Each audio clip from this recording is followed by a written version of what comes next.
Welcome back to the channel, everyone. Today we're going to be brewing compost tea to apply to our trees, the garden, and flowers. So a lot of us are probably familiar with adding compost as an amendment to the soil. We know it enriches it, it improves the structure, and it also promotes a healthy food soil web. But what compost tea is it's a oxygenated water that is rich in microorganisms. And those are primarily bacteria and fungi. So let's go into a little more detail on that. The first thing you need for compost tea is bacteria and fungi. So the sources of that is going to be earthworms castings, which you can use this primarily alone, or you can use compost alone. We prefer to use both.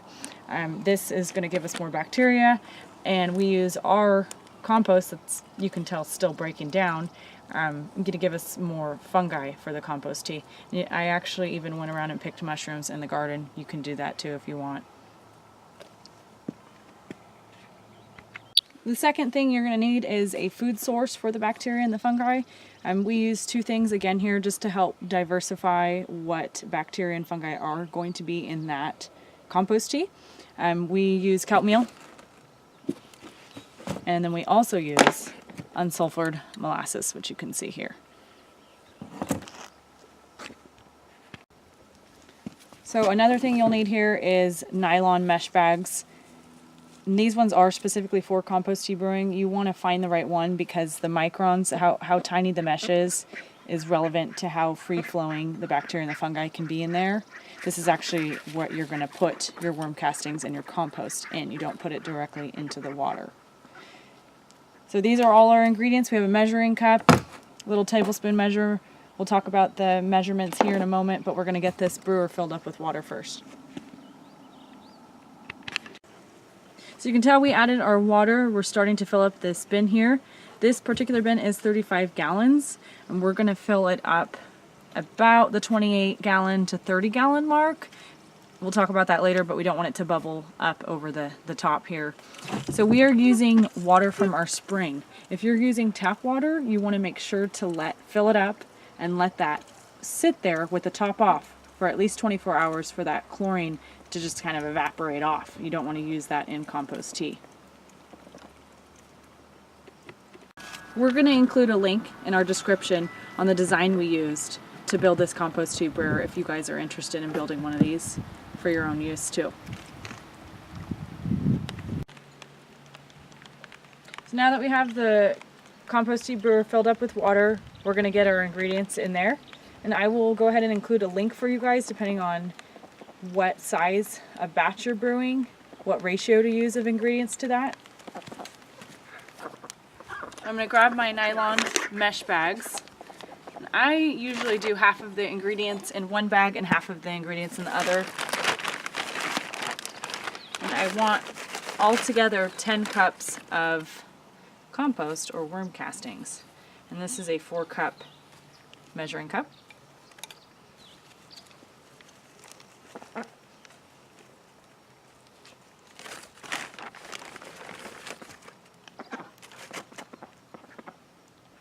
We're going to add another cup.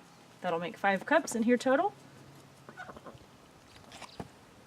Set that aside. And I'm going to do it separately, but I'll add this to this nylon bag in a moment here. The other dry ingredient that you want to add is the kelp meal. Because it's dry, you want to add it into the bag. If it was liquid, you could put it straight into the water. And we want, again, half of the ingredients in this bag. So the total amount is 10 tablespoons. I'll put 5 in each bag.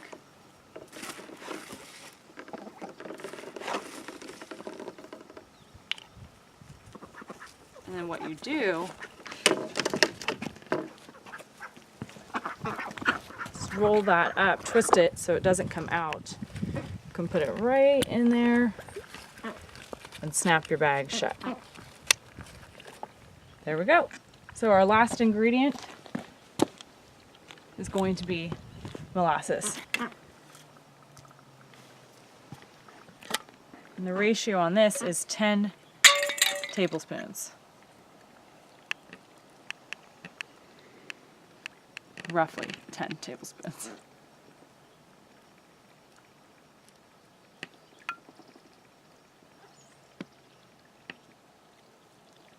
For the purposes of doing this video, we don't have the bubbler going, but you could already have your water bubbling right now as you put the ingredients in. So we finished getting both our bags in here, and we also put the last 5 tablespoons of the unsulfured molasses. So we are going to turn on the air pump and show you guys how that works. So as you can see, the water is bubbling, and I'd say this is a pretty good amount. When you do compost tea, you want it to be aerobic. So there's oxygen in that water there, but also you need it to be agitated. And the reason for that is that agitation actually knocks the bacteria and the fungi off this organic matter. So it has to be bubbling to a certain extent. And in order to achieve that, you just need the right air pump for the amount of water you're brewing.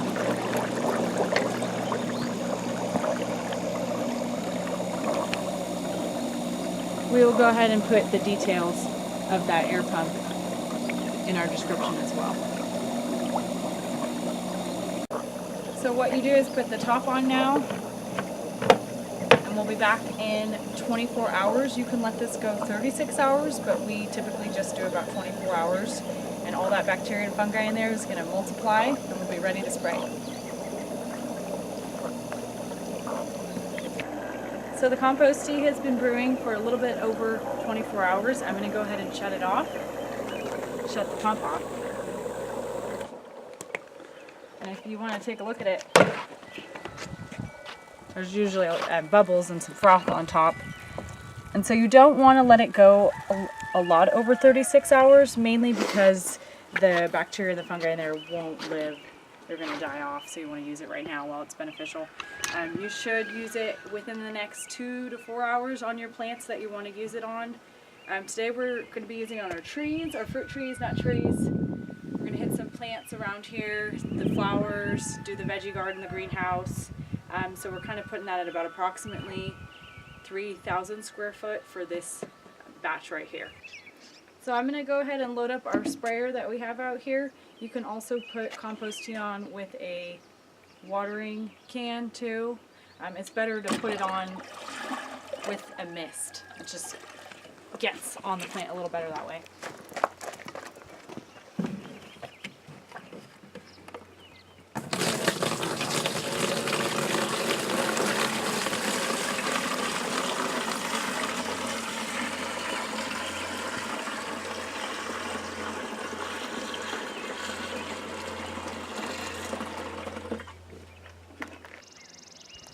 So we're down here looking at our potato bed in the garden. I wanted to start here and show you guys how to apply the compost tea, how we're going to apply it. These potatoes are doing really well, but compost tea is great to put on plants that aren't doing very well. It helps with their immunity and it helps the soil break down toxins. You can't really overdo it with compost tea. I generally put enough on to drip from the leaves down into the soil. But I've got a lot of ground to cover, so I'm going to keep moving after that. If you want to really soak your plant, you can do that. Again, it's very gentle. You really can't overdo it. Let me go ahead and show you guys how to put it on. You can adjust the mist with this nozzle. It's really gentle. It doesn't hurt the plant leaves.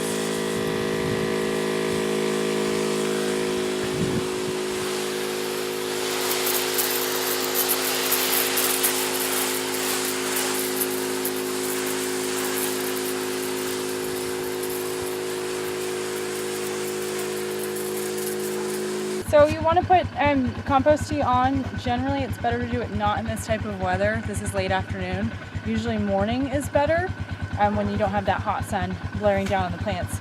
But we were very fortunate to have rain yesterday and for the last few days, which is better. Generally, you want your plants well watered before you put compost tea on.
Enjoyed the video. We wanted to share with you another way to fertilize your plants, and we think it's low cost, it's simple, it's a good way for a little bit to go a long way, whether you're doing this large scale or you're just doing some indoor plants.